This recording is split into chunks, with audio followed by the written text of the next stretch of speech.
In the age of computers, Blackberries, and iPads, it's become easier to access your news. The newspaper is getting lost in the transition. The Seattle Post-Intelligencer was one of the many victims of the internet revolution.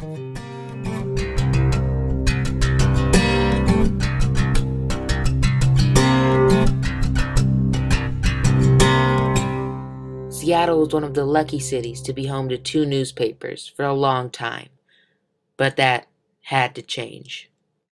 I think it's really important to have a newspaper. It's even more important to have 2 newspapers because what we always knew from working at the PI is that competition with the Seattle Times made us better and it made them better. As the last deadline loomed, the realization that the paper was going to close hit hard.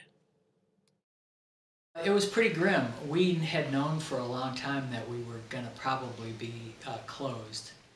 No buyer was found. Then they would close the paper and keep the website running, which is what they did.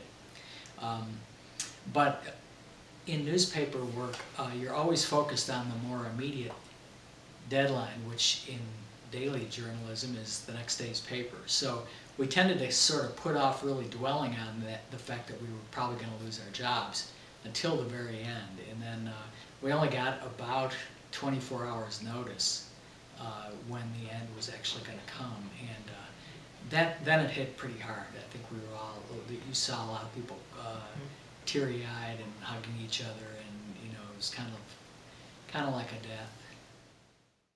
But over the years, the paper had some very memorable stories.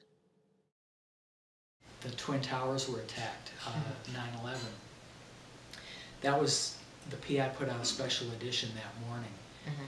Because we were a morning newspaper, the actual morning paper was done by about midnight or 1 in the morning the night before. The terrorist attacks were, I think, around 6 o'clock our time, the first one. Then it went on for a while. Nobody was really quite sure what else might be coming. And so by around 9 o'clock or so, I think both trade towers had come down. And the PI was trying to talk to the Times into letting them do a special edition. The Times controlled the presses under a joint operating agreement, and so they were planning to do one, and we wanted to do one and finally talked them into it. But I remember, if you look at that paper, it's amazing how much stuff we got into a paper that was done in about 2 hours. Great photos. It still holds up today if you look at it as a historical record. And that had local writing in it too. Me and a few other editors were among those who went out and actually sold that paper on the streets because the Times didn't have any mechanism for selling papers like that.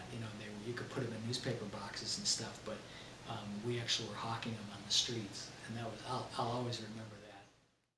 Along with the 9/11 extra edition, they had these big stories: the first man on the moon and the attack on Pearl Harbor.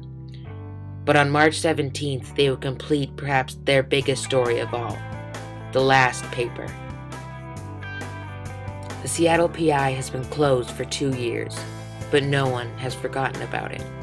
That's why history is the Seattle Post-Intelligencer.